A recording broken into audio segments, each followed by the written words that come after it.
صدر وقار اور سامعین محترم، سلام قبول، دعوت گفتگو اور اقبال کی دونوں کے لیے ایک ایسے وقت میں، ایک ایسے لمحے موجود میں، ایک ایسے وقفہ ماتم میں جب جلد مسلم روح چنگیزی کے پھندے میں گرفتار، جب فرمان ابلیغ تکمیل کے آخری مراحل میں ہو، جب ملت مظلوم ملت مرحوم بننے کے قریب تر ہو، جب عقابوں کے نشے من زاغوں کے مکمل تصرف میں آ چکا، جب جھبور کے ابلیغ ارباب سیاست چھا چکے ہیں، جب قوت فرعون کے در پردہ مرید مخدوم بن گئے، جب رنگے معیشت پنجے جہود میں اور رنگے معاشرت دستے حنوط میں ہو، جب واعظ تنگس تہذیب بنوں کے سامنے سرخم اور رد جہاد میں رسالہ رقم کر چکا، جب تنے مسلم سے ابلتا ہوا خون چلا چلا کر کہہ رہا ہو نیک بالا کن کے ارزانی ہنوز، جب خودی بے خودی میں ڈل چکی ہو اور خودداری خود فریبی میں بدل چکی، ایسے ڈلتے اور رخ بدلتے موسموں میں اقبال پر گفتگو بڑی جرات اور حیرت کی بات، نہیں معلوم مقصد انتخاب قاری کو توصیف اقبال ہے، اصلاح احوال ہے یا بعد ازمت انہیں شرمسار کرنے کا ایجاد۔ جناب صدر، کچھ وقت کی قلت ہے، مضمون میں طوالت ہے، الفاظ کی کثرت ہے، روانی میں طبیعت ہے، آواز میں رکت ہے، سچ کہنے میں دقت ہے، رہبر سے تہی داماں گرداب میں ملت ہے، کس حال میں امت ہے، کچھ کہنے کی حسرت ہے اور کہہ بھی نہیں سکتا، کچھ کہنے کی دعوت ہے چپ رہ بھی نہیں سکتا، تو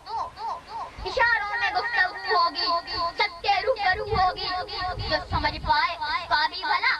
جس کے سر سے گزر جائے اس کا بھی بھلا، مختصر رہے تو بندہ مومن کی اذان، طویل ہو جائے تو نماز غلام سمجھ کر در گزر، مومن کی فراست تو کافی ہے اشارہ۔ جناب صدر، اقبال شاعر بھی تھا، فلسفی بھی اور حکیم میں مبتلا، شادگی کا ماہر فطرت کا رازداں، مرد مومن کا خالق اور قافلہ حجاز کا خودی خواں بھی، خوددار بھی خودی کا پاسباں بھی، حرم سے آشنا بھی حرم کا انتظام، مگر ایسے دیش میں پیدا ہوا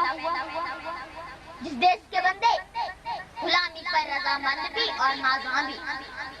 بات ہوگی اس مصور کی ایک تصویر کی، یہ دستے بے حضرت نے بگاڑ دیا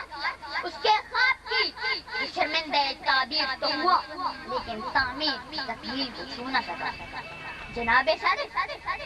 اس خواب کی تعبیر کی ایک جھلک، اے حکیم نقطہ دیکھا ہے جو کچھ میں نے، تجھ کو بھی دکھلا دوں، دیکھ تو صحیح میرا جہاں، نہ کاروان نہ جرا ستارہ، نہ رہبر نہ رہنما نہ احساس سود و زیاں، بس ایک کمبو ہے بے کساں، بصارت سے آری بصیرت سے تہی داماں، برے بڑے کی پہچان سے آری قوت کا پرستار زر کا پجاری،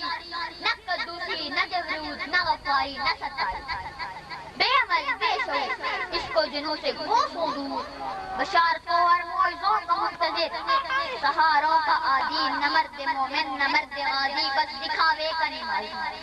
نہ بندے صحرائی نہ مرد کوہستانی، بھولی ہوئی داستاں گزری ہوئی کہانی، اور میرے کارواں ایسا جو ذرا سے دل سے لرزیدہ اور ٹیلی فون کی گھنٹی پر کپ کپیدہ، نادیدہ بھوکی عوام سے پوشیدہ، زرپرستی شعار جس کا منافقت تھی، زرپرستی شعار جس کا منافقت تھی، معیار جس کا غلامی میں وقار جس کا، فکر بوزری نہ رہا، رسم و راہ کلندری نہ رہی، نانے شعر چن گئی تو قوت حیدری نہ رہی، بس گداگری رہی بس گداگری رہی، اور چاہے یوسف پہ رہی ہے صدا، باجی انجلینا جولی نے امریکہ سے امداد بھیجی ہے، اللہ اس کے کاروبار میں برکت عطا فرمائے۔ اور جیسا کہ اس نے دعوت دی ہے مجھے اس کے کاروبار میں شرکت عطا فرمائی اور میری عوام کو طویل کتاروں میں قادر کھڑا ہو کر اسے وصولنے کی ہمت عطا فرمائی۔ جناب صدر، اقبال کی داستان حسرت نشان بہت ہی سادہ، غریب اور غمگین ہے۔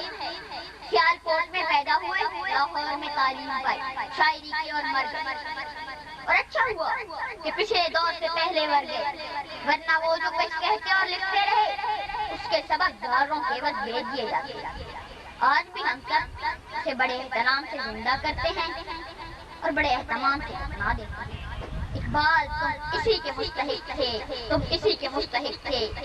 مرکز کا شبستان جو سے راس نہ آیا، آرام قلندر کو کہے خاک میں، آرام قلندر کو کہے خاک میں۔